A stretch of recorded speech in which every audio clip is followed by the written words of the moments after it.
तारीख सबका जोहा। देखिए, सबसे पहले आज जो सुप्रीम कोर्ट का जजमेंट आया उसका हम स्वागत करते हैं, जिसमें उन्होंने सीधे तौर पर रिजेक्ट कर दिया जो अपोजिशन की पार्टीज डिमांड कर रही थी कि ईवीएम में खोट है और अब पेपर बैलेट से वोटिंग करना चाहिए। सुप्रीम कोर्ट ने बिल्कुल इसे अवैधानिक माना, यानी जो हम हमेशा कहते थे उसकी जीत हुई। और वीवीपैट से जो 100% मिलान का जो डिमांड था उसको भी सुप्रीम कोर्ट ने रिजेक्ट करते हुए कहा कि चुनाव आयोग का जो भी ईवीएम को लेकर अभी वर्तमान में वीवीपैट की व्यवस्था है उससे हम पूर्णतः संतुष्ट हैं। तो ये देश को पीछे ले जाने वाले लोग हैं, देश प्रगति कर रहा है, ईवीएम की तरफ हम बढ़ रहे हैं और ये पेपर बैलेट की तरफ जाना चाहते थे। बहरहाल सुप्रीम कोर्ट ने आज इस पूरे पॉइंट को, इस पूरे मुद्दे को समाप्त कर दिया। चलिए आज के मूल मुद्दे पे आते हैं। आपको एक तस्वीर दिखाते हैं, आपको भी याद होगी एक बड़ी सुपर हिट पिक्चर आई थी, गैंग्स ऑफ वासेपुर। अगर आप गौर से देखेंगे तो हमने इसमें वासेपुर काटकर छोटा नागपुर कर दिया है। अब आपको कहानी बताने जा रहे हैं वो छोटा नागपुर के गैंग्स ऑफ छोटा नागपुर की, जो वासेपुर से बिल्कुल प्रेरित है। अभी तक आपने लव जिहाद सुना था हेमंत सोरेन के कार्यकाल में। आज हम आपके लिए एक नया शब्द लेकर आए हैं, लैंड जिहाद, यानी लैंड जिहाद। और वो अगले कुछ मिनटों में हम आपको दिखाएंगे कि किस तरीके से पूर्व मुख्यमंत्री हेमंत सोरेन जी और गैंग्स ऑफ वासेपुर के बीच का जो रिश्ता है, बल्कि हमारा प्रश्न भी होगा ये रिश्ता क्या कहलाता है। और दूसरा कि कैसे हेमंत सोरेन जी के कार्यकाल में लव जिहाद की घटनाएं तो हुई, लैंड जिहाद की घटनाएं भी बढ़ सकता है। अब पूर्व मुख्यमंत्री हेमंत सोरेन की सबको हम लोग जानते हैं 8.86 एकर्स जो बड़गाई अंचल की जमीन थी उसको कब्जा करने का आरोप लगा। और कब्जा कराने में जो कागजात बन रहे थे उनमें किन किरदारों का नाम सामने आया? इरशाद, अफसर अली, इम्तियाज, सद्दाम, तलहा, फयाज। ये 6 मुख्य किरदार थे जो सारे जमीन के डॉक्यूमेंट्स थे उनके साथ छेड़छाड़ करते थे और हेमंत सोरेन को इस जमीन पर कब्जा दिलाने में मदद कर रहे थे। ये होता है लैंड जिहाद। 8 PM तो सबने सुना है ना? हेमंत सोरेन जी के दरबार में आफ्टर 8 PM क्या होता था, इसकी भी हम जांच की मांग करते हैं। अभी जो एजेंसियां कार्य कर रही हैं उनसे हमारी दरख्वास्त होगी कि जो सुरक्षा पदाधिकारी सीसीटीवी की मॉनिटर करते थे उनको बुलाकर पूछताछ हो कि 8 PM के बाद में पूर्व मुख्यमंत्री हेमंत सोरेन के दरबार में किन लैंड जिहादियों का, किन गैंग्स ऑफ वासेपुर या छोटा नागपुर का है, इन लोगों का जमावड़ा लगता था। सारी प्लानिंग वहीं से होती थी। भाई हमारे ये बहुत गंभीर आरोप है सरकार पर। सरकार के पास सारे रिकॉर्ड है, अगर इन्होंने नष्ट नहीं कर दिया है तो सुरक्षा पदाधिकारी थे, अगर नष्ट भी हो गया होगा तो क्या ये सही है कि रात के 8 बजे के बाद इन गैंग्स ऑफ वासेपुर, छोटा नागपुर और इन लैंड जिहादियों को मुख्यमंत्री आवास में बिल्कुल एक्सेस था हेमंत सोरेन के कार्यकाल में? वो कभी भी जा सकते थे, कभी भी आ सकते थे। और देखिए ये लैंड जिहादियों की कहानी यही खत्म नहीं होती। मैं आपको एक और तस्वीर दिखाता हूँ। ये तस्वीर आप देखिए, ये भी बहुत डेंजरस तस्वीर है। ये भी आपने सबने पढ़ा कि जगन्नाथपुर, माफ कीजिएगा,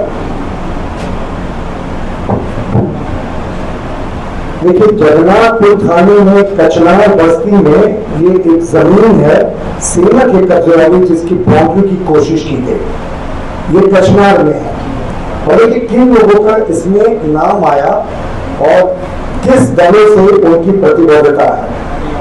इसमें मुख्य साजिशकर्ता का जो नाम आया उसका नाम है जाकिर। जाकिर किस दल से है ये तो हम अब सरकार से जानना चाहेंगे कि सरकार और झारखंड मुक्ति मोर्चा स्पष्ट करे कि जाकिर और जेएमएम के बीच का रिश्ता क्या कहलाता है। और कौन कौन से लोग थे साहब इसमें जिनपे आरोपी किया गया सेना की जमीन पे? मुबारक खान, शमीम खान, अतीक, इकबाल, नासिर हुसैन, इकराम, अब्दुल जबर, सलीम, राशिद, मोहम्मद हुसैन, मोहम्मद मंजूर, मोहम्मद अनवर। इसमें से कई लोगों की गिरफ्तारियां हो चुकी हैं और कई लोग जेल जा चुके हैं। तो ये इनको बताना चाहिए कि ये आखिर कैसे सरकारी जमीन, सेना की जमीन, सब पर कब्जा करने की कोशिश की गई। और एक विशेष तबका था जो इस पे लगातार कब्जा कर रहा था, उस विशेष तबके के एक छोटे से समूह जिसे लैंड जिहादी का नाम दे रहे हैं, उन्होंने किस तरीके से सरकारी जमीन पर कब्जे का कोशिश किया। अब आप देखें कि जमीन नहीं, हम लोग सब जानते हैं कि एक मुद्दे पर झारखंड मुक्ति मोर्चा काफी दिनों से खामोश है। हेमंत सोरेन के कार्यकाल में जमीनें नहीं लूटने का कार्य हुआ, बल्कि रोजगार लूटने का भी काम हुआ। अगर आप ईडी की चार्जशीट को देखेंगे जो उन्होंने हेमंत सोरेन के खिलाफ दाखिल किया है, तो उसमें जो विनोद, उनका जो मित्र मंडली का खासन खास था, उसमें और मुख्यमंत्री के बीच के चैट में एडमिट कार्ड्स थे। यानी ये सिर्फ जमीन के लुटेरे नहीं थे, ये पूरा गैंग, बल्कि ये रोजगार के लुटेरे थे। 25-25 लाख पर डीलिंग की बात हम लोग सब सुनते हैं, लेकिन अभी तक झारखंड मुक्ति मोर्चा इस मुद्दे पर खामोश क्यों है? क्यों किसी ने इस बात को काटा नहीं कि नहीं साहब, विनोद और हेमंत के बीच का जो रिश्ता है वो सिर्फ मित्रता का है। हम तो कहते हैं साहब ये रिश्ता कुछ और कहलाता है, ये गिव एंड टेक का जो रिश्ता होता है। चार्जशीट को देखेंगे जो उन्होंने हेमंत सोरेन के खिलाफ दाखिल किया है, तो उसमें जो विनोद, उनका जो मित्र मंडली का खासन खास था, उसमें और मुख्यमंत्री के बीच के चैट में एडमिट कार्ड्स थे। यानी ये सिर्फ जमीन के लुटेरे नहीं थे, ये पूरा गैंग, बल्कि ये रोजगार के लुटेरे थे। 25-25 लाख पर डीलिंग की बात हम लोग सब सुनते हैं, लेकिन अभी तक झारखंड मुक्ति मोर्चा इस मुद्दे पर खामोश क्यों है? क्यों किसी ने इस बात को काटा नहीं कि नहीं साहब, विनोद और हेमंत के बीच का जो रिश्ता है वो सिर्फ मित्रता का है। हम तो कहते हैं साहब ये रिश्ता कुछ और कहलाता है, ये गिव एंड टेक का जो रिश्ता होता है। देखिए, हम सबों ने कहानी सुनी थी प्रेम प्रकाश की, अमित अग्रवाल की, पंकज मिश्रा की। अब एक नए किरदार का प्रवेश हुआ और ये भी बड़ा इंटरेस्टिंग किरदार है, अंतु तिर्की।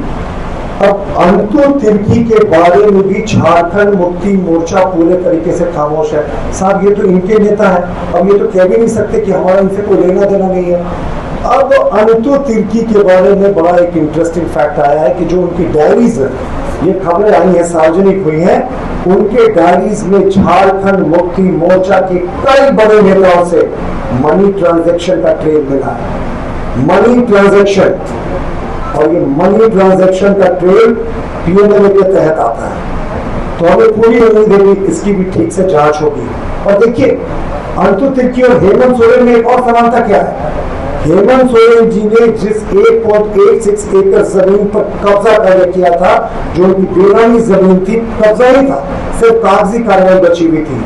अंतु तिर्की ने भी उसी के बगल वाले, उसी खाता, उसी खेसरा वाले प्लॉट पर कब्जा कर रखा था। तो ये रिश्ता क्या कहलाता है? ये पड़ोस के आसपास का। तो जेएमएम को बहुत सारी चीजों पर स्पष्टीकरण देना चाहिए कि आखिर कैसा है। देखिए, किसी समय हेमंत सोरेन ने नारा दिया था यूथ फर्स्ट।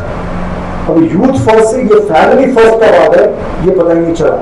अब सिसिलियन माफिया की फैमिली में क्या होता था? सिर्फ उनके परिवार के जो सदस्य वो उसके सदस्य नहीं होते थे, उनके सारे इष्ट मित्र के परिजन। तो फैमिली फर्स्ट से हेमंत सोरेन ने जो चुनाव के सफर की शुरुआत की थी, माफ कीजिएगा, यूथ फर्स्ट से, वो फैमिली फर्स्ट पर आकर रुक गया।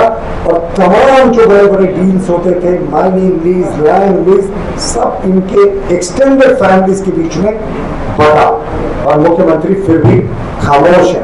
और चंपई सोरेन जी के लिए तो हम हमेशा कहते हैं कि चंपई सोरेन जी को जिस तरीके से झारखंड मुक्ति मोर्चा के बीच में दरकिनार किया गया, रैली में उनको किनारे जगह दी गई।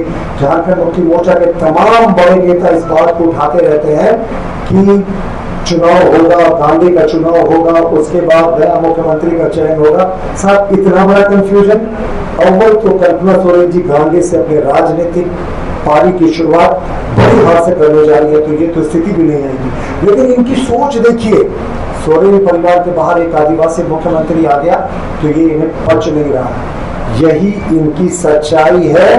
तो हमारा आज सरकार से, झारखंड मुक्ति मोर्चा से प्रश्न है कि ये छोटानागपुर के गैंग्स ऑफ वासेपुर और हेमंत सोरेन जी के बीच का रिश्ता क्या कहलाता है, और लव जिहादियों पर तो आप नकेल नहीं कर सके, ये लैंड जिहादियों पर कब नकेल कसेंगे।